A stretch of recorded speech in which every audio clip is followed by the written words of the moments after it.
పిత పుత్ర పవిత్ర ఆత్మ నామమున ఆమెన్. క్రీస్తునాథుని యందు ప్రియమైనటువంటి సహోదరి సహోదరులారా, మీ అందరికీ బైబిల్ స్టడీ కార్యక్రమానికి స్వాగతం. ఇందులో భాగంగా మనం మార్కు సువార్తను ధ్యానిస్తున్నాము. ఇందులో 4 అధ్యాయాలను ఇప్పటికే ధ్యానించాము. ఇవాళ 5వ అధ్యాయంలోకి ప్రవేశించాము. 5వ అధ్యాయంలో ప్రత్యేకించి మార్కు గారు కొన్ని అద్భుతాలను తీసుకొని ఆ అద్భుతాలలో ఏం జరిగింది, వాళ్ళ యొక్క జీవితాలు ఎలా ఉన్నాయి, యేసుక్రీస్తు ఎన్కౌంటర్ కాకముందు వాళ్ళ జీవితం ఏంటి, యేసుక్రీస్తును చేరిన తర్వాత వారి యొక్క పరిస్థితి ఏంటి అనేది చాలా వివరంగా మార్కు గారు రాశారు. సో కాబట్టి ఈ 5వ అధ్యాయాన్ని లోతుగా ధ్యానిస్తూ వెళ్దాము. ఎందుకనంటే ఈ 5వ అధ్యాయంలో ఉన్నటువంటి అద్భుతాలు ఏవైతే ఉన్నాయో ఇవి ప్రత్యేకించి మన జీవితంలోనూ కనిపించేటువంటి అంశాలు, అంటే మన జీవితంలో ఈరోజు మన దైనందిన జీవితంలో జరిగేటువంటి అంశాల్లో వీటి యొక్క ఆస్పెక్ట్ అనేది కనిపిస్తూ ఉంటుంది. కాబట్టి కొంచెం జాగ్రత్తగా దేవుని యొక్క వాక్కును ధ్యానిస్తూ వెళదాము. ఇందులో యేసుక్రీస్తు మొదటగా దయ్యము పట్టిన ఒక వ్యక్తికి స్వస్థత ఇవ్వడం గురించి మాట్లాడతాము. దయ్యం పట్టినటువంటి ఆ వ్యక్తి ఎవరైతే ఉన్నాడో అతని యొక్క పరిస్థితి యేసుక్రీస్తుని చేరకముందు ఎలా ఉంది అనేది ఆయన మాట్లాడుతున్నాడు ఇక్కడ. సో 1వ వచనం నుంచి పరిశీలిద్దాం. 5వ అధ్యాయం 1వ వచనం నుంచి. పిదపవారు సరస్సునకు ఆవల ఉన్న గెరాసేనుల దేశమును చేరిరి. సో ఈ గెరాసేనుల దేశము అని అంటే ఏదో కాదండి, ఇది జోర్డాన్ దేశం. సో ప్రస్తుతం ఇది జోర్డాన్ దేశం యొక్క భూభాగంలో ఉంది. సో గెరాసేనులు ఉండేటువంటి ఆ ప్రాంతానికి యేసుక్రీస్తు వాళ్ళ శిష్యులందరూ కలిసి అక్కడికి చేరారు. యేసుక్రీస్తు పడవ నుంచి దిగిన వెంటనే దయ్యం పట్టిన వాడు ఒకడు సమాధులలో నుండి ఆయన వద్దకు వచ్చెను. సమాధులలో నివసించున్న వానిని గొలుసులతో కూడా బంధింప ఎవరికినీ సాధ్యం కాకుండానే అనేక పర్యాయములు వానిని ఇనుప గొలుసులతో కాళ్ళు చేతులు కట్టివేసినను వాడు ఆ గొలుసులను త్రెంపివేయుచుండెను కనుక ఎవరికినీ స్వాధీనము కాకపోయెను. ఇట్లు వాడు రేయింబవళ్ళు సమాధుల యందును కొండ కోణల యందును నివసించుచు అరచుచుండెను. రాళ్లతో తనను తాను గాయపరుచుకొనుచుండెను. వాడు దూరం నుండి యేసును చూసి పరిగెత్తుకొని వచ్చి పాదములపై పడి ఎలుగెత్తి, సర్వోన్నతుడగు దేవుని కుమారా యేసు, నా జోలి నీకేలా, నన్ను హింసింపవలదు, దేవుని సాక్షిగా ప్రాధేయపడుచున్నాను అని మొరపెట్టెను. ఇక్కడ గమనించాల్సినటువంటి అంశాలు అనేకం ఉన్నాయి. ఎందుకనంటే ఈ రోజుల్లో మీరు గమనించండి, ఈ సువార్త కూటములు జరిగినప్పుడు లేదా ఎవరైనా బోధకులు మాకు స్వస్థత వరం ఉంది అని చెప్పుకునేటువంటి కొంతమంది బోధకులు ఏవైనా మీటింగ్స్ పెట్టినప్పుడు వీళ్ళకు దెయ్యం పట్టింది అని చెబుతూ కొంతమంది వ్యక్తులని స్టేజ్ ఎక్కిస్తారు. వాళ్ళు ఏదో చేతులు కాళ్ళు ఊపుకుంటూ, లేదంటే కళ్ళు పెద్దగా చేసి నాలుక బయట పెట్టి ఏదో అంటే సంథింగ్ వీళ్ళు అన్యూజువల్గా ఉన్నారు అని కనిపించేలా, ఆ సింబాలిజం వచ్చేలా వాళ్ళు ప్రవర్తిస్తూ ఆ బోధకుడి ఎదుటకు వెళ్తారు. వెళ్ళిన తర్వాత ఆ బోధకుడు జస్ట్ అలా చేయెత్తడమో లేదంటే ఇంకా ఏదో ఒక పద్ధతిలో వారిని గద్దించినట్లుగా చూడగానే వాళ్ళు కింద పడి అటు ఇటు ఊగులాడి దెయ్యం వాళ్ళ నుంచి వెళ్ళిపోయినట్లుగా చిత్రీకరిస్తూ ఉంటారు. ఇది ఆఫ్రికా లాంటి వెనుకబడిన దేశాల్లో కొంచెం ఎక్కువగా కనిపిస్తూ ఉండేది ఇంతకుముందు యూట్యూబ్లో. కానీ అది మన ఇండియాలోకి కూడా ప్రవేశించింది. ఇండియాలో చదువుకుంటున్న వాళ్ళు ఆఖరికి ఇలా అంటున్నందుకు చదువుకుంటున్నట్లు కనిపిస్తున్నటువంటి వారు కూడా పైకి వెళ్ళి అలా వేషాలు వేస్తూ ఈనాడు అనేక మంది చేత ట్రోల్స్కు గురవుతున్నటువంటి సిచ్యువేషన్స్ మనం చూస్తున్నాం. ఇదంతా నేను ఎందుకు చెబుతున్నాను అని అంటే, వాళ్ళు చేస్తున్నది అబద్ధమా, నటన, లేకపోతే నిజంగానే వాళ్ళకి అలా ఉందా అనే అంశాలను తీసుకొని చెప్పట్లేదు, దాన్ని పక్కన పెడదాము. ఎందుకనంటే ఒక వ్యక్తికి దెయ్యం పడితే నిజంగా ఎలా ఉంటుంది అనేది మనకి ఇక్కడ అర్థమవుతుంది. ఇక్కడ ఉన్నటువంటి వ్యక్తిని పరిశీలించండి. సమాధులలో నివసించున్న వానిని గొలుసులతో కూడా బంధింప ఎవరికి సాధ్యం కాకుండా ఇనప గొలుసులు తీసుకొని వెళ్ళి ఆ వ్యక్తిని కట్టేయడానికి ప్రయత్నిస్తున్నారు, ఎవరికి సాధ్యం కావట్లేదు. రెండవది, ఆ వ్యక్తి ఎలా ఉన్నాడు అని అంటే వెళ్ళి సమాధుల్లో ఉంటున్నాడు. అంటే దయ్యాలు పట్టిన వాళ్ళు లేదా ఆ సైతాన్ యొక్క శోధనలో ఉన్నటువంటి వ్యక్తులు ఎలా ఉంటారంటే వాళ్ళు సాధారణ సమాజంతో కొన్నిసార్లు కలవలేరు. అది వాళ్ళకున్నటువంటి స్థాయిని బట్టి కొన్నిసార్లు వాళ్ళు సమాజంలో కలవలేకపోవచ్చు, సమాజం నుంచి దూరంగా ఉండొచ్చు. రెండోది, వాళ్ళని కట్టేసినప్పుడు వాళ్ళలో బలం ఎక్కువగా ఉంటుంది. ఎందుకంటే సైతాను అనేవాడు ఒక దేవదూతలు మనకంటే బలమైనటువంటి వారు, జ్ఞానంలోనూ శక్తిలోనూ మనకంటే ఎంతో కొంత వాళ్ళు బెటర్గా ఉన్నటువంటి వ్యక్తులు దేవదూతలు. సో అలాంటి ఒక పడిపోయినటువంటి దేవదూత చేత ఆవహించబడినటువంటి వ్యక్తి ఎవడైతే ఉన్నాడో వాడి బలం ఎలా ఉంటుంది అని అంటే, వాడు సైతాను బలం ఉన్నప్పుడు ఆ సంఖ్యలతో కట్టేసినప్పుడు కూడా వాటిని తెంచేసుకోగలిగే శక్తి వాళ్ళకు ఉంటుంది. మరి ఈరోజు ఆ కూటాలలో ఆ విధంగా ఊగులాడుతున్న వాళ్ళని తీసుకుని వెళ్ళి చైన్ వేసి కట్టేస్తే చెప్పలేం. ఆ తర్వాత ఇంకా పరిశీలించండి, వాడు రేయింబవళ్ళు సమాధుల యందును కొండ కోణల యందును నివసించుచు రాళ్లతో తనను తాను గాయపరుచుకొని చుండెను. మరి ఆ పైకి ఎక్కే స్టేజ్ మీదకి ఎక్కిన వాళ్ళు చాలా ఆరోగ్యంగా ఉంటారు, వాళ్ళు చూడడానికి ఏమీ రోగం కనిపించదు. కానీ సైతాను యొక్క అంతిమ లక్ష్యం ఏంటంటే ఒక మనిషిని మానసికంగా, శారీరకంగా, ఆత్మీయంగా తీవ్రంగా నాశనం చేయడమే సైతాను యొక్క పని. యేసుక్రీస్తు కూడా అదే అంటాడు. మనం ఇంతకుముందు అధ్యాయాల్లో చూసాము. యేసుక్రీస్తుని వాళ్ళు అన్నారు ఏమని, ఇతను బెల్జబూల్ వలన బెల్జబూల్ యొక్క శక్తిని తీసుకుని దెయ్యాలను వదలగొడుతున్నాడు. అంటే దెయ్యాలు అనేవి నీకు మంచి ఎప్పటికీ చెయ్యవు. సైతాన్ అనేవాడు నీకు మంచి ఎప్పటికీ చెయ్యడు. వాడు నీకు ఎప్పుడు బ్యాడ్ థింగ్సే చేస్తాడు, వాడు ఎప్పుడు నీకు చెడే చేస్తాడు. మరి వీళ్ళు నిజంగా సైతాను చేత ఆవహించబడిన వారైతే మరి వాళ్ళ పరిస్థితి ఎలా ఉండాలి? వాళ్ళు గాయపరుచుకొని ఉండాలి, లేదా వారి యొక్క జీవితంలో అలాంటి లక్షణాలు అనేవి కనపడాలి. కానీ ఆ చర్చిలో ఆ ప్రేయర్ జరిగినంతసేపు తప్ప, లేదా ఆ స్వస్థత జరిగినంతసేపు తప్ప ముందు ఆ లక్షణాలు కనపడవు, తర్వాత ఆ లక్షణాలు కనపడవు. అంటే ఏం జరుగుతుంది అక్కడ? నటన అని అనుకోవాలా? ఏమో యూట్యూబ్లో కనిపిస్తున్నటువంటి కొన్ని ట్రోల్స్ వీడియోస్ చూస్తున్నప్పుడు నిజమే అనిపిస్తుంది. సో అలాంటి అంశాల నుంచి మనం కొంచెం దూరంగా ఉండాలి. అయితే ఈ వ్యక్తి ఏం చేస్తున్నాడు చూడండి. వాడు దూరం నుండి యేసును చూసి పరిగెత్తుకొని వచ్చి పాదముల పైబడి ఎలుగెత్తి, సర్వోన్నతుడగు దేవుని కుమారా యేసు, నా జోలి నీకేలా, నన్ను హింసింపవలదు, దేవుని సాక్షిగా ప్రాధేయపడుచున్నాను అని మొరపెట్టాను. అంటే గమనించండి, ఇక్కడ ఏం జరుగుతుంది అని అంటే సైతానుకి కూడా దేవుని యొక్క కుమారుని మీద ఫెయిత్ ఉంది. నేను ఇంతకుముందు మాట్లాడాను ఒకసారి ఫెయిత్ అనేటువంటి అంశం గురించి మాట్లాడుతూ. ఫెయిత్ అనేది 2 రకాలు. మనం దేవుణ్ణి నిజంగా విశ్వసించి దేవుణ్ణి అనుసరించేటువంటి ఫెయిత్ వేరు, అది మనందరిలో ఉండేటువంటి విశ్వాసం. ఇంటలెక్చువల్ ఫెయిత్ అంటారు. అంటే దేవుని గురించి తెలుసు కానీ దేవుణ్ణి అనుసరించను. ఈ 2వ రకం ఫెయిత్ ఎవరైతే ఉంటారో వాళ్ళతో చాలా ప్రమాదకరం. ఎందుకనంటే సైతాను కూడా చెప్తున్నాడు, సైతానుకు కూడా దేవుని కుమారుడి మీద విశ్వాసం ఉంది. అంటే ఇతను దేవుని కుమారుడు, దేవుడు ఉన్నాడు, దేవుని కుమారుడు ఉన్నాడు, ఈ దేవుని కుమారుడు నన్ను వెళ్ళగొట్టగల సమర్థుడు అని సైతాను కూడా విశ్వసిస్తున్నాడు. సో విశ్వాసం అనే విషయం పెద్ద గొప్పదేం కాదు, కానీ ఆ విశ్వాసం ఎలా ఉంది, ఆ విశ్వాసం నువ్వు ఎలా చూపిస్తున్నావు?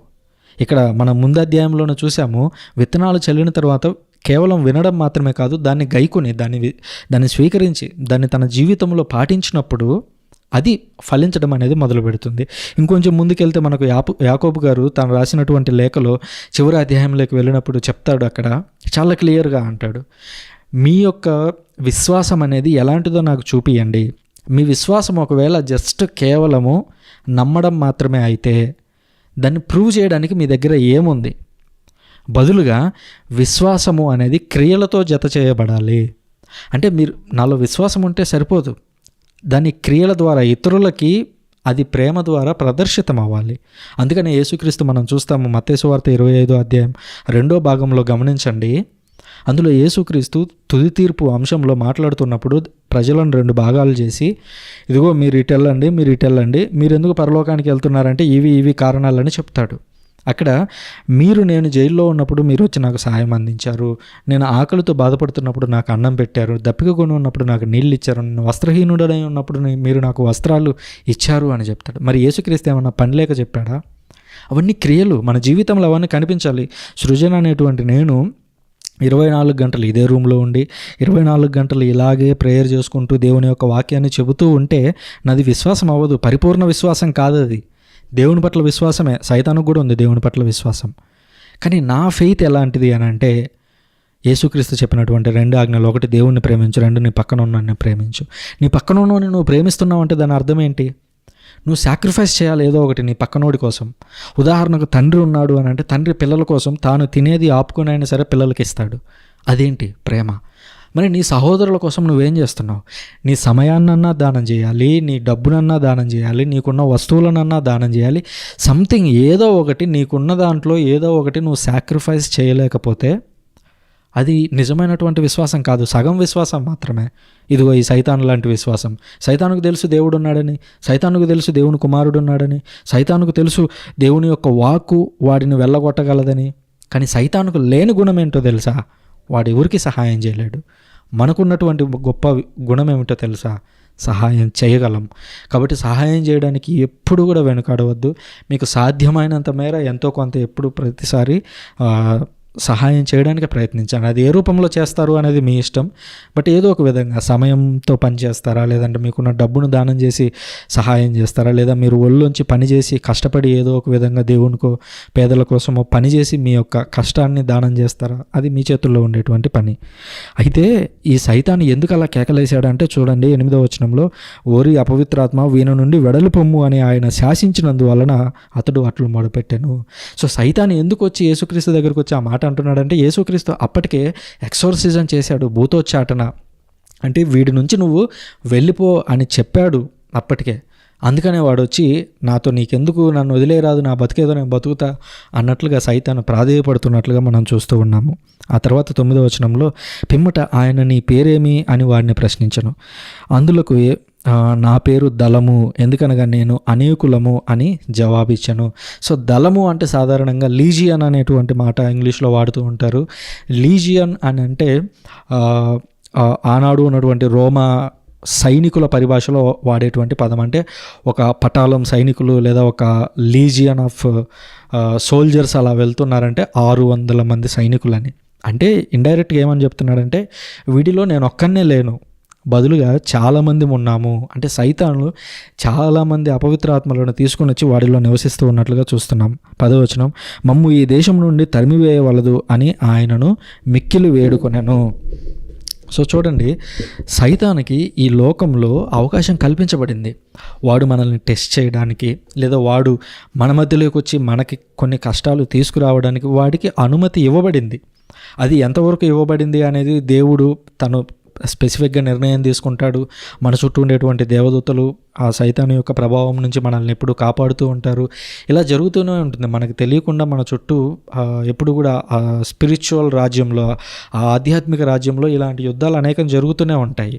అయితే దేవుడు ఎంతవరకు అలో చేశాడు సైతాన్ని మన దగ్గరికి రావడానికి అనే దాన్ని బట్టి మన యొక్క స్థాయి అనేది నిర్ణయం అవుతుంది అనే విషయాన్ని గుర్తుంచుకోవాలి. ఆ తర్వాత అంటున్నాడు, మమ్మల్ని ఈ దేశం నుంచి తరిమివేయవలదు, మమ్మల్ని ఇక్కడి నుంచి పంపించొద్దు దయచేసి. అంటే మేము ఇక్కడే ఉంటాము, వీడి నుంచి పంపిస్తున్నావు ఓకే, కానీ ఈ దేశం నుంచి మేము వెళ్ళం, ఈ దేశంలో ఉన్నటువంటి ఇంకొంతమందిలోకి మేము వెళ్తాము అనేటువంటి కాన్సెప్ట్ అనమాట. అంటే దేవుడు సైతానుని స్పెసిఫిక్గా ఒక ప్రాంతం నుంచి దూరంగా స్పెసిఫిక్గా ఉంచగలడు. ఎందుకు అని అంటే యేసుక్రీస్తు విషయంలో ఇక్కడ మనకు అర్థమవుతూ ఉంది.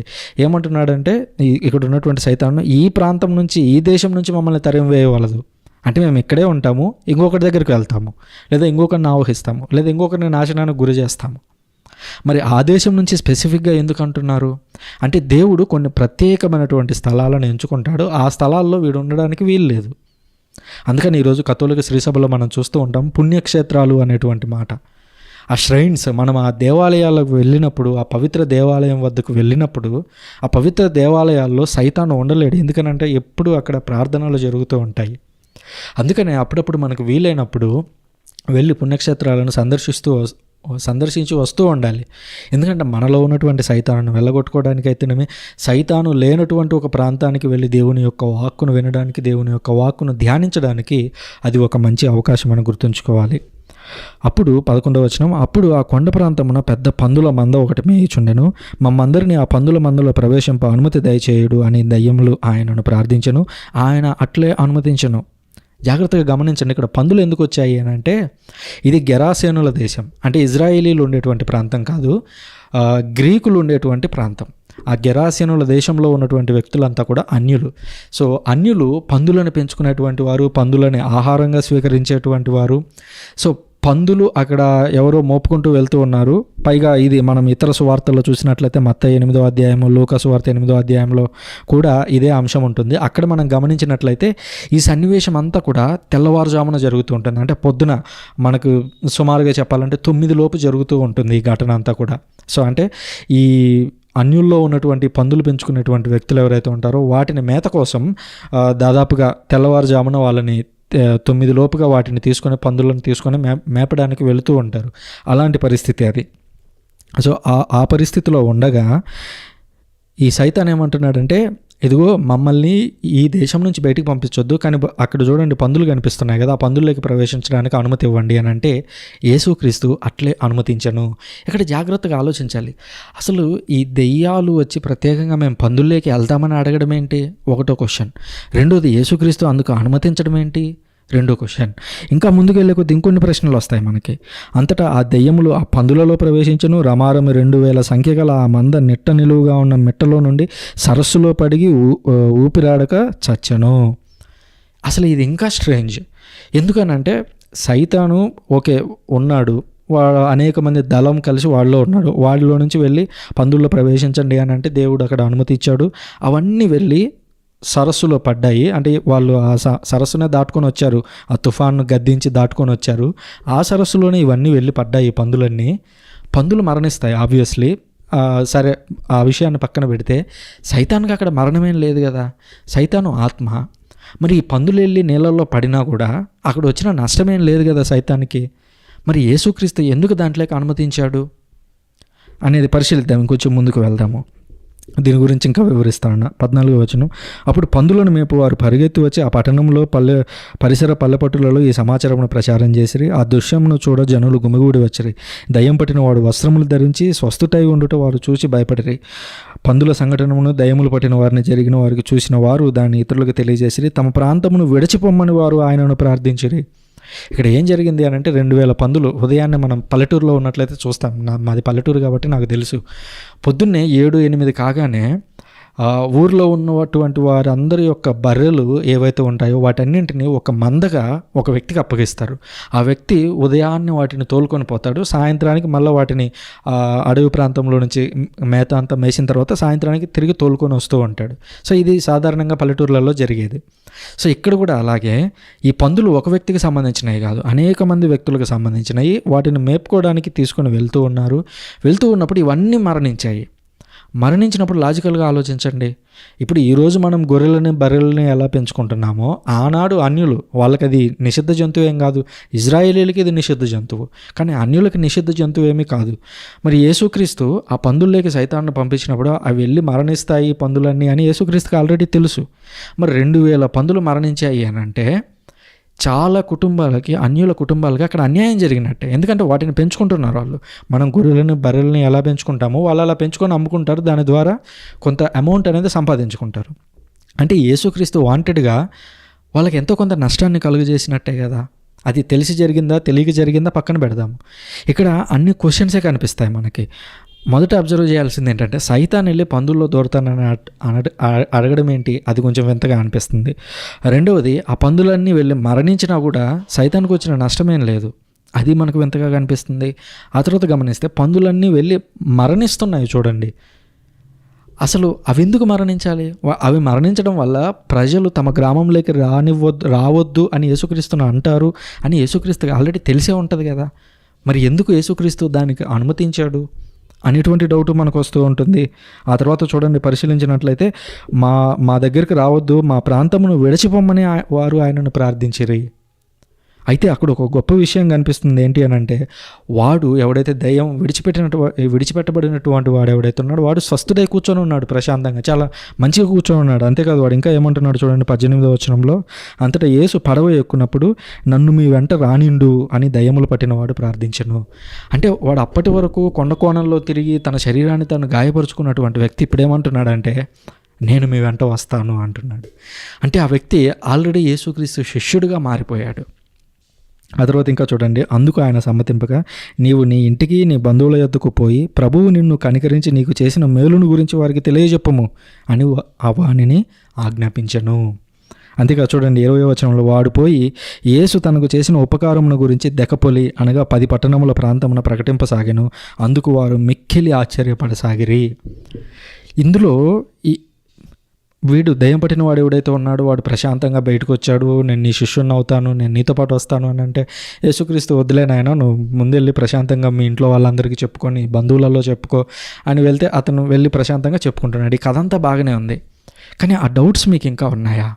అసలు యేసుక్రీస్తు సైతాన్ని ఎందుకు పందుల్లోకి అనుమతించాడు? అవి మరణించడానికి ఎందుకు అనుమతించాడు? మరణించిన తర్వాత వాళ్ళు వద్దు అంటారని యేసుక్రీస్తుకు ముందే తెలుసు. అయినా కూడా ఎందుకు అలా చేశాడు అని అంటే దీనికి కామెంటేటర్స్ ఇంకొక విధంగా సమాధానం చెబుతున్నారు. ఇక్కడ మొదటగా గమనించినట్లయితే దేవుడు ఆ వ్యక్తి నుంచి సైతానును వెళ్ళగొట్టాడు, బాగానే ఉంది. కానీ ఇంకా గమనించినట్లయితే మనం మత్తయి సువార్త 8లో లూకా సువార్త 8లో చూసినట్లయితే ఇదే స్టోరీ అక్కడ ఉంది. యేసుక్రీస్తు తెల్లవారుజాము నుంచి అంటే వాళ్ళు తెల్లవారుజాము అని అంటే యూదుల్లో సాధారణంగా 3 నుంచి 6 మధ్య తెల్లవారుజాము అని అంటారు. 6 నుంచి గంటలతో మొదలు పెడతారు. 6 తర్వాత మొదటి గడియ అంటే 7, రెండో గడియ అంటే 8, మూడో గడియ అంటే 9, ఇలా గడియలు ఉంటాయి వాళ్ళకి. సో తెల్లవారుజామున అంటే 6కు లోపే యేసుక్రీస్తు స్వస్థతనిచ్చాడు. కానీ ఈ పందులు మేపేటువంటి సమయం వరకు అంటే అట్లీస్ట్ సూర్యాస్తమయం జరిగి ఆ కాలం వచ్చేంత వరకు కూడా యేసుక్రీస్తు వాడితో మాట్లాడుతూ ఉన్నట్లుగా, ఆ స్వస్థత పొందిన వ్యక్తితో మాట్లాడుతూ ఉన్నట్లుగా మనకి మత్తయి సువార్త 8లోను లూకా సువార్త 8లోను కనిపిస్తూ ఉంటుంది. దీన్ని పరిశీలించినప్పుడు కామెంటేటర్స్ ఏమని రాశారు అని అంటే యేసుక్రీస్తు అక్కడ ఒక్క అద్భుతం కాదు, ప్రత్యేకించి 2 అద్భుతాలను చేశారు అని చెప్తారు. అందులో ఏంటి ఆ 2 అద్భుతాలు గమనించినట్లయితే మొట్టమొదటగా ఆ వ్యక్తిని దయ్యం నుంచి వదలకొట్టడం మొదటి అద్భుతం. ఇక రెండవ అద్భుతం ఏది అని అంటే దేవుడు ఆ 2000 పందులు ఏవైతే ఉన్నాయో వాటన్నింటినీ వెళ్ళి నీళ్ళలో పడేయడం ఏదైతే ఉందో అది యేసుక్రీస్తు చేసిన రెండవ అద్భుతంగా దీన్ని చెబుతూ ఉంటారు. ఎందుకు అని అంటే ఆ వ్యక్తిలో నుంచి సైతాను బయటకు వెళ్ళిపోయినప్పటికీ ఆ గతం తాలూకు గాయాలు ఆ వ్యక్తి మీద ఇంకా ఉన్నాయి. తాను సంఖ్యలతో కట్టివేసినప్పుడు పడినటువంటి ఘాట్లు కావచ్చు, తనను తాను గాయపరుచుకున్నప్పుడు జరిగినటువంటి ఆ ఘాట్లు, ఆ అంశాలను అన్నింటినీ పరిశీలించినప్పుడు ఏం జరుగుతుంది అని అంటే నేను ఇంకా పూర్తిగా బాగుపడ్డానా లేదా, నేను ఇంకా పూర్తిగా స్వస్థటన అయ్యానా లేదా అనేటువంటి డౌట్ ఆ వ్యక్తిలో ఇంకా ఉంటుంది. ఆ వ్యక్తిలో మోరల్గా అదేవిధంగా ఆత్మవిశ్వాసాన్ని బలంగా నింపేందుకు యేసుక్రీస్తు రెండవ ఘటన చేసినట్లుగా కామెంటేటర్స్ చెబుతూ ఉంటారు. ఎందుకనంటే ఆ వ్యక్తి నేను స్వస్థత పొందానా లేదా అనేది పూర్తిగా తెలియదు. బదులుగా ఏం జరుగుతుంది అని అంటే కొన్నిసార్లు ఈ పరిస్థితిని అనుభవించిన వారికి మాత్రమే తెలిసి ఉంటుంది. ఎవరికన్నా తెలిసి ఉంటే కామెంట్లో రాయండి. కొంతమంది తాగుడికి బాగా అలవాటు అయిన తర్వాత వారికి ఆ ఊహలు పెరిగిపోయి జరగని వాటిని కూడా జరిగినట్లుగా ఊహించుకుంటూ ఉంటారు. అంటే బాగా తాగినవాడు ఉన్నట్టుండి మానేసిన లేదా ఆ సరైనటువంటి సమయం తాగి అలవాటైనటువంటి సమయం ఏదైతే ఉందో ఆ సమయానికి తాగకపోతే ఏమవుతుందంటే కొన్ని రకాల ఘటనలు వాళ్ళ ఎదురుగా జరుగుతున్నట్లుగా ఊహించుకుంటూ ఉంటారు. ఎవరో వ్యక్తులు వస్తూ ఉన్నారని, లేదా పోలీసులు వస్తున్నారని, లేదా ఎవరో మాంత్రికులు ఎదురుగా కూర్చొని ఉన్నారని ఇలా భయపడుతూ ఉంటారు వారు. ఆ తాగినటువంటి ఆ పరిస్థితులు ఎక్స్పీరియన్స్ చేసిన వారికి అర్థమవుతుంది ఇది. సో ఇది ఒక సైకలాజికల్ ఇష్యూ. దీనికి డాక్టర్లు కూడా ఉన్నారు. దీనికి డాక్టర్ల దగ్గరికి వెళ్తే వాళ్ళు ముందు మందులు ఇస్తారు, మంచిగా నిద్రపోవడానికి మందులు ఇస్తారు. అలా కొంతకాలం నిద్రపుచ్చితే ఆటోమేటిక్గా ఇది పోతుంది. కాబట్టి ఇది తగ్గని రోగం ఏది కాదు. కాకపోతే ఇది 2000 సంవత్సరాల క్రితం జరుగుతున్నటువంటి ఘటన. అంతమంది సైతాను అన్ని అపవిత్ర ఆత్మల చేత పీడించబడినటువంటి వ్యక్తి నాకు నిజంగా స్వస్థత వచ్చిందా లేదా అనేటువంటి డౌట్లో ఉన్నట్లయితే యేసుక్రీస్తు అతనిలో ఆత్మవిశ్వాసం నింపడానికి చేసినటువంటి రెండవ అద్భుతంగా దీన్ని చెబుతూ ఉంటారు. అంటే ఆ వ్యక్తి మానసికంగా ఇంకా పరిపూర్ణంగా లేకపోయి ఉండవచ్చు. అందుకని యేసుక్రీస్తు ఏం చేస్తున్నాడు, ఇదిగో సరే చూడండి, నీలో ఉన్నటువంటి దయ్యాలన్నిటినీ తీసుకొని వెళ్ళి ఆ పందుల్లో పంపిస్తాను, ఆ తర్వాత పందులకు ఏం జరుగుతుందో చూడండి అని ఒక మానసిక రోగితో వైద్యుడు ఎలా మాట్లాడతాడో అలా మాట్లాడుతూ ఉన్నట్లుగా మనకి ఇక్కడ అర్థమవుతూ ఉంది. అంతేకాదు ఈవెన్ డాక్టర్ దగ్గరికి వెళ్ళినప్పుడు కూడా ఈ బాగలేని వ్యక్తులు ఎవరైతే ఉంటారో, తాగి ఏవో చూస్తున్నాము అని చెప్పినటువంటి వ్యక్తులు ఎవరైతే ఉంటారో వాళ్ళతో డీల్ చేసే విధానం కూడా ఇలాగే ఉంటుంది. ఆ డాక్టర్ దగ్గరికి నేను కూడా వెళ్ళాల్సి వచ్చింది కొన్ని ప్రత్యేక పరిస్థితుల్లో. ఆ డాక్టర్ దగ్గరికి వెళ్ళినప్పుడు ఆ డాక్టర్ మాట్లాడేటువంటి తీరు నన్ను నిజంగా ఆశ్చర్యపరిచింది. నా పక్కన ఉన్నటువంటి ఆ వ్యక్తికి చెప్తున్నాడు, అవును నీకు ఇలా కనపడుతుంది కదా, నాకు కూడా కనపడుతుంది, ఇది నిజమే, వాళ్ళు కనపడినప్పుడు వాళ్ళు ఇలా వచ్చారు కదా, నిజమే వాళ్ళు వచ్చారు, కాకపోతే నేనేం చేస్తానంటే వాళ్ళని వెళ్ళిపోమని చెప్తా ఇప్పుడు, కాబట్టి నువ్వేం టెన్షన్ పడద్దు, నీకు కొన్ని ట్యాబ్లెట్లు ఇస్తా, ఇవి వాడినంతసేపు వాళ్ళు రారు అని చెప్పినప్పుడు ఆ పక్కన ఉన్నటువంటి వ్యక్తి చాలా అంటే ఇన్ని రోజులు తాగిన వాళ్ళు అలాంటి సిచ్యువేషన్ చూసినప్పుడు నీ పక్కన ఎవరు లేరు అంటారు మామూలుగా బాగున్న వాళ్ళు, అది నేను కావచ్చు మీరు కావచ్చు. కానీ ఆ డాక్టర్ డీల్ చేసే విధానం ఎలా ఉంది అని అంటే ఆ పిచ్చిపట్టినటువంటి వ్యక్తి లేదా ఊహించుకుంటున్నటువంటి వ్యక్తి స్థానంలోకి వెళ్ళి నాకు కూడా కనిపిస్తున్నారు, కానీ వాళ్ళు రాకుండా నేను ఆపడానికి నా దగ్గర ఈ మందు ఉంది అని ఆ స్థాయిలోకి దిగజారి వెళ్ళి మాట్లాడతారు. ఎందుకనంటే ఆ స్థాయిలో చెబితేనే వాళ్ళకి అర్థమవుతుంది. ఉదాహరణకి మనం ఎలిమెంటరీ స్కూల్కి వెళ్దాము. 1వ తరగతి 2వ తరగతి విద్యార్థులు ఉండొచ్చు. 1వ తరగతి విద్యార్థులకి నేర్పించేటువంటి టీచర్లు ఎలా టీచ్ చేస్తారు? వాళ్ళు కాలేజ్లో ఉండి లేదా పెద్ద అధ్యాపకులు ప్రొఫెసర్లు చెప్పినట్లుగా స్టైల్గా సూటు బూటు వేసుకొని వెళ్ళి బోర్డు మీద అది రాస్తూ అలా ఎక్స్ప్లెయిన్ చేయరు వాళ్ళకి. ఆ 1వ తరగతి పిల్లాడు ఎవరైతే ఉన్నారో వాళ్ళ స్థాయి కిందకు దిగి వీళ్ళు మాట్లాడతారు. అంటే ఆ ఉన్నటువంటి వ్యక్తి మనకి ఆ లక్ష్యం ఎవరైతే ఉన్నారో ఆ లక్ష్యం యొక్క స్థాయికి అనుగుణంగా వాళ్ళు కిందికి దిగి మాట్లాడటం మొదలు పెడతారు. ఇక్కడ కూడా అదే జరిగినట్లుగా మనకు అర్థమవుతుంది. ఆయన ఏం చేస్తున్నాడంటే, ఇదిగో ఒకవేళ నీలో ఇలాంటి అవిశ్వాసం ఉందనేటువంటి భావం నీలో ఉందా, నేను పూర్తిగా బాగుపడ్డానో లేదా అనేటువంటి ఒకవేళ డౌట్ నీకు ఉన్నట్లయితే దాన్ని నేను తీరుస్తాను. ఇదిగో చూడు, నీలో ఉన్నటువంటి అపవిత్రాత్మలన్నీ వెళ్ళి పందుల్లో దూరుతాయి. ఆ పందులకు పడుతున్నటువంటి పరిస్థితి చూడు అని ఆ పందులన్నీ వెళ్ళి ఆ నీళ్ళల్లో పడగానే అవన్నీ మరణించగానే ఈ వ్యక్తి పూర్తిగా స్వస్థుడైనట్లుగా, అంటే ఒక మానసిక రోగిని డాక్టర్ ఎలా ట్రీట్ చేస్తారో అలా ఈ వ్యక్తిని స్వస్థపరిచినట్లుగా కామెంటేటర్లు చెబుతూ ఉంటారు. మరి దీన్ని స్వీకరించాలా లేదా అంటే అది మీ ఇష్టం. ఎందుకనంటే యేసుక్రీస్తు ప్రత్యేకించి మాట్లాడుతూ ఉండడం మనం చూస్తాము. ఎందుకు ఒకసారి వెళ్ళి పరిశీలిద్దాం. మత్తయి సువార్త 8వ అధ్యాయంలో మనం పరిశీలించినట్లయితే పిశాచగ్రస్తునికి స్వస్థత ఇచ్చినప్పుడు అక్కడ తెల్లవారుజాము వరకు మాట్లాడుతూ ఉండడాన్ని మనం గమనిస్తాం. ఈవెన్ లూకా సువార్తలో కూడా 8వ అధ్యాయంలో దీన్ని చూస్తాము. కాబట్టి దీని దగ్గర మనం గ్రహించాల్సింది ఏంటి అని అంటే, యేసుక్రీస్తు కేవలం ఒక స్వస్థత చేయడం మాత్రమే కాదు, ఆత్మవిశ్వాసాన్ని కూడా నింపుతున్నారు. ఎంతటి ఆత్మవిశ్వాసాన్ని నింపారు అని అంటే, నేను నిన్ను అనుసరిస్తాను, నీ వెంట నన్ను రానివ్వు అని స్వయాన ఆ వ్యక్తే అడిగేంతగా అక్కడ అద్భుతం జరిగినట్లుగా మనం చూస్తున్నాం. కాబట్టి దాన్ని స్వీకరించడానికి మనము సిద్ధంగా ఉండాలి. కొన్నిసార్లు మనం కూడా మన జీవితాల్లో ఇలాంటి వ్యక్తులను చూస్తూ ఉంటాము. త్రాగుడికి బానిసయ్యి తర్వాత మారినటువంటి వ్యక్తులు ఎవరైతే ఉంటారో వారు పూర్తిగా మానేసినప్పుడు లేదా కొన్ని రకాల పరిస్థితులు ఆ టైంకి ఆ సారాయో లేదా మందు తాగనప్పుడు వెంటనే వాళ్ళకి ఇలాంటివి కనిపించినప్పుడు వాళ్ళకు తోడుగా ఉండాలి. వాళ్ళని డాక్టర్ దగ్గరికి తీసుకువెళ్ళాలి, మానసిక వైద్యుడి దగ్గరికి తీసుకువెళ్ళాలి. దానికి వైద్యం ఉంది అనే విషయాన్ని గుర్తించండి. దాన్ని ఒక ట్రయల్ లాగా, మనకు వస్తున్నటువంటి ఒక శోధన లాగా భావించి దాన్ని జయించడానికి దేవుని యొక్క శక్తిని అడగాలని మిమ్మల్ని అందరినీ కూడా కోరుతూ ఉన్నాను. ఇకపోతే యేసుక్రీస్తు ఒక అద్భుతం చేయడానికి వెళుతూ ఉండగా మధ్యలో ఒకరు అడ్డుపడి యేసుక్రీస్తు దగ్గర నుంచి స్వస్థత పొందినటువంటి ఘటనని మనం ఇక్కడ గమనిస్తాము. ఇది ఎక్కడ అంటే 21వ వచనం నుంచి 43 వరకు ఈ సంఘటన ఉంది. అందులో 2 భాగాలు. 1వది ఒక పాలకుని ప్రార్థన. గమనిద్దాం. 21వ వచనం నుంచి, యేసు పడవపై సరస్సు ఆవలి తీరమునకు వెళ్ళగా జనసమూహము ఆయన యొద్దకు చేరెను. అటుల ఆయన సరస్సు తీరమున ఉండగా ప్రార్థనా మందిరపు అధికారులలో ఒకడైన యాయీరు అనువాడు వచ్చి ప్రభువు పాదములపై పడి, ప్రభువు, నా కుమార్తె మరణావస్థలో ఉన్నది, తాము వచ్చి ఆ బాలికపై తమ హస్తములను ఉంచిన ఎడల ఆమె స్వస్థత పొంది జీవింపగలదు అని మిగుల బ్రతిమలాడెను. అంతటా ఆయన అతనితో వెళ్ళుచుండగా గొప్ప జనసమూహము ఆయనను వెంబడించుచు పై పడుచుండెను. ఇక్కడ ఏం జరుగుతుంది అబ్జర్వ్ చేయండి. యేసుక్రీస్తు దగ్గరికి ఒక అధికారి వచ్చాడు. సమాజ మందిరం అంటే ఆ రోజుల్లో ఒక సినగోగ్ అని చెప్పొచ్చు. సో ఒక సినగోగ్ అధికారి యేసుక్రీస్తు దగ్గరికి వచ్చి, నా కూతురు బాగలేదు, నా కూతురు దగ్గరకు వచ్చి నువ్వు తాకితే ఆ బాలిక స్వస్థపడుతుంది అని చెప్పడం ఆ వ్యక్తిలోని విశ్వాసం ప్రతిబింబిస్తున్నాడు. అలా ప్రతిబింబించినప్పుడు యేసుక్రీస్తు డైరెక్ట్గా చెప్పుండొచ్చు, నేను ఇక్కడ చెప్తున్నాను, నీ కూతురికి ఏం కాదు, ఆమె సంతోషంగా ఉంటుంది, వెళ్ళు అని చెప్పొచ్చు. కానీ అలా చెప్పేటువంటి ఆ సంఘటనలోనే మనకి ఇంకొక ఏమంటారు, ఒక వస్త్రంలో ఒక దారాన్ని వేరే వేరే దారాల మధ్య అల్లినట్లుగా మార్కు గారు ఒక అద్భుతాన్ని ఎంత చక్కగా రాశారు చూడండి. ఇలా ఈ పాలకుడు వచ్చి, యాయీరు అనేటువంటి వ్యక్తి వచ్చి ప్రార్థన చేశాడు యేసుక్రీస్తు దగ్గర. యేసుక్రీస్తు స్వస్థత నేను చేస్తాను, సరే పద అని యేసుక్రీస్తు రెడీ అయ్యాడు. రెడీ అయినప్పుడు 24వ వచనం చూడండి. అంతటా ఆయన వెలుచు ఉండగా గొప్ప జనసమూహం ఆయనను వెంబడించుచు పై పడుచుండెను. యేసుక్రీస్తు అలా వెళ్తుంటే యాయీరుకు తొందరగా ఉంది. ఎందుకంటే నా కూతురు స్వస్థపడాలి అనేది యాయీరు యొక్క కోరిక. అయితే ఇప్పుడు ఏం జరుగుతుంది, జనసమూహం అంతా యేసుక్రీస్తుతో వస్తున్నారు, ఆలస్యం అవుతుంది.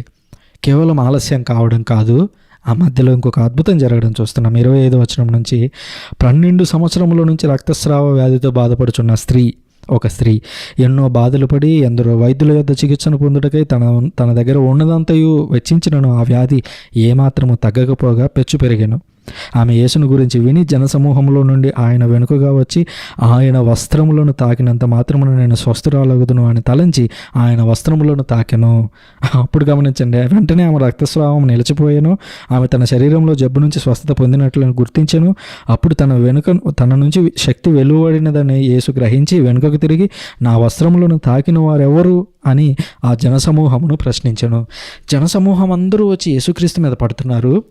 అందులో ఒక వ్యక్తి, ఒక స్త్రీ యొక్క విశ్వాసాన్ని గమనించండి. నేను వెళ్ళి యేసుక్రీస్తు ఆ వస్త్రాన్ని తాకితే చాలు నేను స్వస్థత పడిపోతాను అని 12 ఏళ్ల నుంచి రక్తస్రావంతో బాధపడుతున్నటువంటి ఒక స్త్రీ వెళ్ళి తాకాలనుకుంటుంది.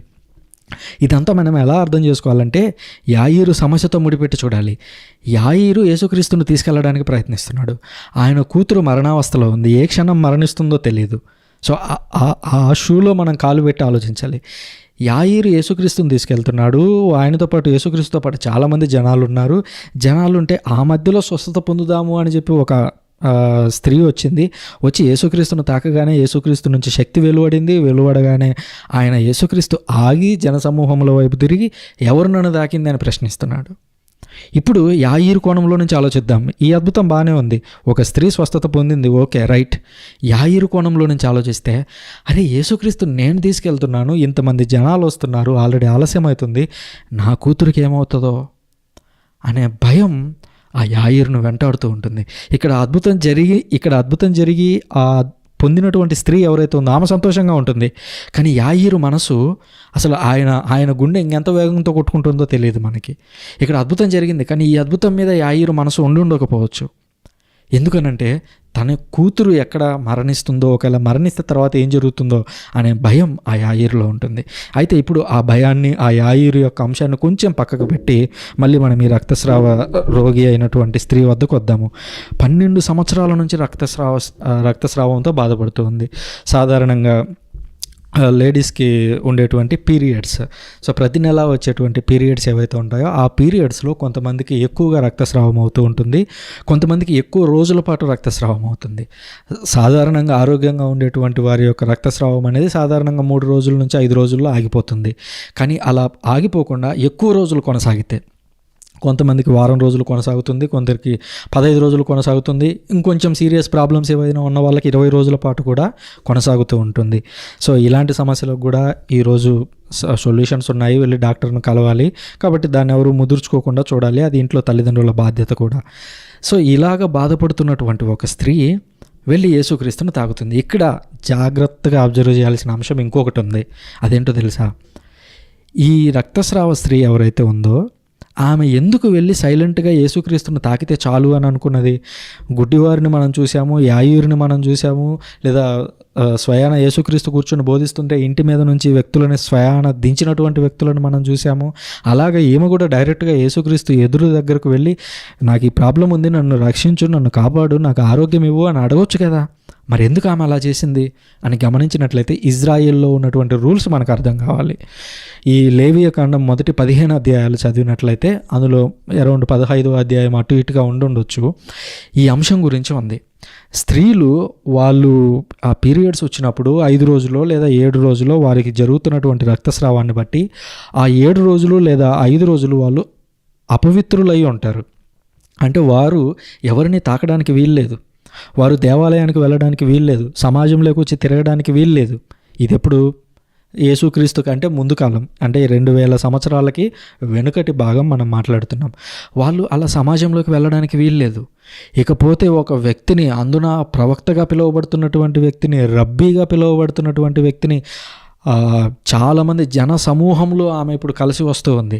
అంటే ఇక్కడ ఏం జరుగుతుంది అని అంటే, ఒక కుష్ఠరోగి ఎలాగైతే అపవిత్రుడై ఉంటాడో పీరియడ్స్లో ఉన్నటువంటి స్త్రీ కూడా ఆనాటి చట్టాల ప్రకారం, ఆనాటి విశ్వాసాల ప్రకారం ఒక అపవిత్రాత్మరాలుగా ఉన్నట్లే, అంటే అపవిత్రురాలుగా, శారీరకంగా అపవిత్ర స్థితిలో ఉన్నట్లు. ఆ వ్యక్తి ఆ దారిలో వచ్చేటప్పుడు ఎంతమందిని అయితే తాకుతుందో వాళ్ళందరూ అపవిత్రులు అయిపోతారు. అది ఆనాడు ఉన్నటువంటి ఒక రూల్. అంటే ఒక అపవిత్రంగా ఉన్నటువంటి ఒక స్త్రీ వెళ్ళి పవిత్రంగా ఉన్నటువంటి ఒక స్త్రీని దాకినా, పురుషుని దాకినా, వాళ్ళు అంటే పవిత్రంగా ఉన్నటువంటి వ్యక్తులు ఎవరైతే ఉన్నారో వాళ్ళు ఆ రోజంతా అపవిత్రులై ఉంటారు. అంటే చూడండి ఎంత దారుణమైనటువంటి రూల్స్ ఆనాడు ఉన్నాయో. అలాంటి ఒక స్త్రీ జనసమూహంలో రావడమే గొప్ప విషయం. అలా వచ్చి యేసుక్రీస్తును తాకడం గొప్ప విషయం. ఆ తర్వాత ఇంకొక విషయాన్ని అబ్జర్వ్ చేయండి. తన శరీరంలో ఆ జబ్బు నుండి స్వస్థత పొందినట్లు ఆమె గుర్తించను.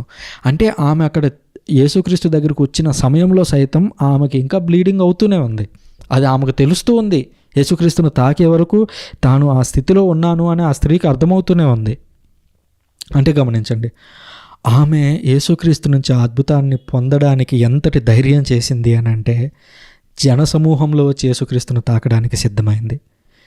ఒకవేళ యేసుక్రీస్తు ఆమెను పట్టించుకోకుండా సైలెంట్గా అక్కడి నుంచి వెళ్ళిపోయి ఉంటే ఏం జరిగేదంటే ఆమె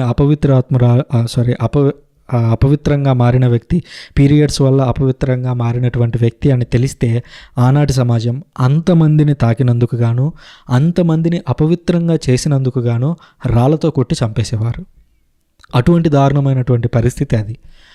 ఆ పరిస్థితిలో యేసుక్రీస్తు ఆగి ఎవరు నన్ను తాకింది అని అటు తిరగగానే చుట్టూ ఉన్నటువంటి జనాలకేమో కానీ ఈ స్త్రీకి గుండె జల్లని ఉంటుంది. ఎందుకు అని అంటే ఒకవేళ యేసుక్రీస్తు నేను అపవిత్రంగా ఉన్నాను, శారీరకమైనటువంటి అపవిత్రమైనటువంటి పరిస్థితిలో ఉండి కూడా జనసందోహంలోకి వచ్చి తాకాను అని తెలిసిపోయిందేమో, ఇది బయటికి చెప్తాడేమో, బయటికి చెప్తే ఏం జరుగుతుంది అని ఆమె ఆలోచించి ఒక్క క్షణం పాటు ఆమె గుండె ఆగిపోయి ఉండొచ్చు. అంటే ఆ రోజుల్లో అది అంత భయంకరమైనటువంటి పరిస్థితి. జనసమూహం అందరూ చుట్టూ ఉన్నారు. ఏం చేస్తారు? రాయి తీసుకొని కొడతారు, అంతే, అయిపోయింది.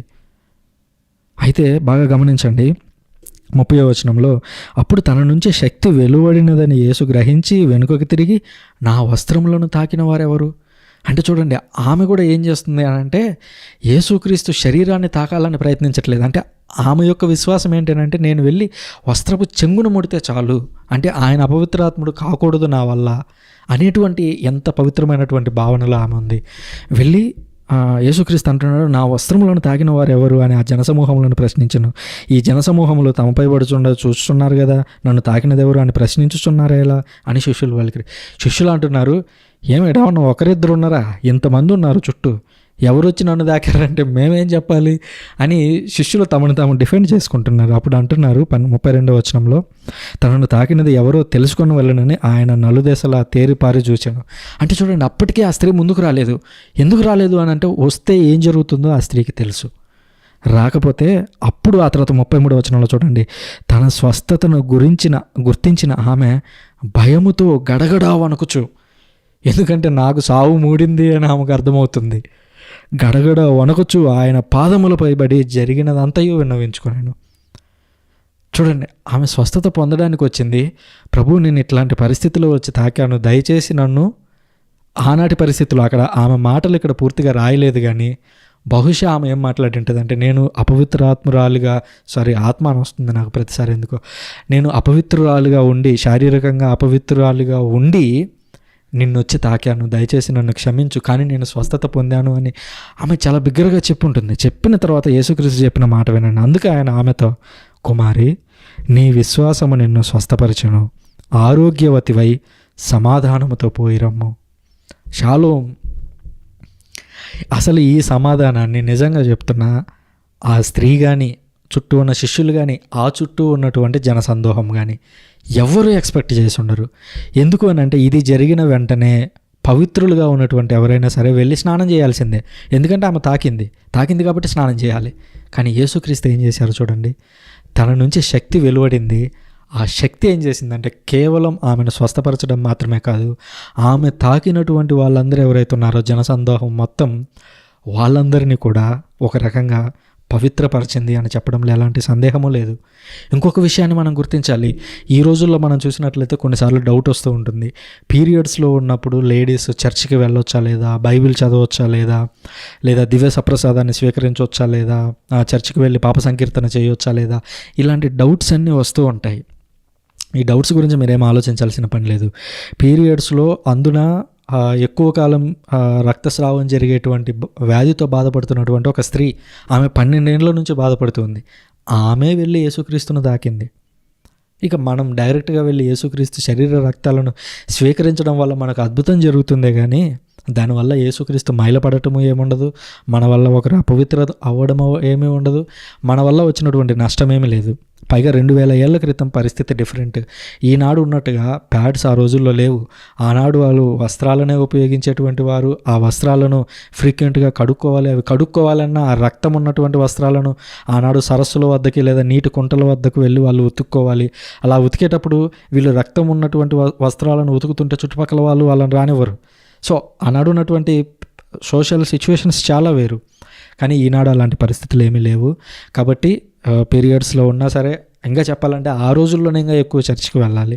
ఎందుకనంటే నొప్పితో బాధపడుతున్నటువంటి వారికి యేసుక్రీస్తు యొక్క శరీర రక్తాలు తప్పకుండా ఊరటనిస్తాయి అనేటువంటి విషయాన్ని గుర్తించి దేవుడి నుంచి స్వాంతన పొందడానికి, లేదా పీరియడ్స్ సక్రమంగా రానివారు, లేదా ఎక్కువ కాలం రక్తస్రావం అయ్యేటువంటి వారు, లేదా బిడ్డలు కలగనటువంటి వారు, ఆ ఫలదీకరణం చెందినటువంటి వారు, వాళ్ళందరూ కూడా ఆ రోజుల్లోనే ఎస్పెషల్గా దేవుని దగ్గరకు వెళ్ళి దేవుని యొక్క కృపను దివ్య సప్రసాదం ద్వారా మరింత ఎక్కువగా స్వీకరించాలి అనేది నా యొక్క విన్నపం. ఇదంతా బాగుంది. ఇదంతా ఒక రకంగా ఆ రక్తస్రావంతో బాధపడుతున్నటువంటి స్త్రీ, స్వస్థత పొందిన స్త్రీ ఎవరైతే ఉందో ఆ స్త్రీ కోణంలో నుంచి ఆలోచిస్తే ఇది బ్రహ్మాండంగా ఉంది. ఇప్పుడు మళ్ళీ మనం బ్యాక్కి వెళ్ళాలి. యేసుక్రీస్తు అసలు ఎక్కడికి వెళ్తున్నాడు? యాయీరు అనేటువంటి ఒక వ్యక్తికి ఇంటికి వెళ్తున్నాడు. ఆ వ్యక్తి ఇంట్లో పరిస్థితి ఏంటి? ఆ యాయీరు యొక్క కుమార్తె మరణించేటువంటి పరిస్థితిలో ఉంది. ఆ తర్వాత ఏం జరిగిందో చూడండి. ఇంతలో, అనగా ఆమె స్వస్థత పొందిందో లేదో, 35వ వచనం, ఇంతలో ప్రార్థనా మందిర అధ్యక్షుడగు యాయీరు ఇంటి నుంచి కొందరు వచ్చి, నీ కుమార్తె మరణించినది, గురువును ఇంకా శ్రమ పెట్టనేలా అనిరి. చూడండి, అంటే ఆ లోపల ఆ అమ్మాయి మరణించిన విషయం వచ్చి యాయీరుకి చెప్పారు. వాళ్ళు రాగానే యాయీరుకి అర్థమైపోయి ఉంటుంది. వాళ్ళు ఈ అద్భుతం జరుగుతూ ఉన్నప్పుడు యాయీరు దగ్గరికి జనాలు వస్తూ ఉంటే ఆ యాయీరు దగ్గర పనిచేస్తున్న వాళ్ళే ఉంటారు, సేవకులు.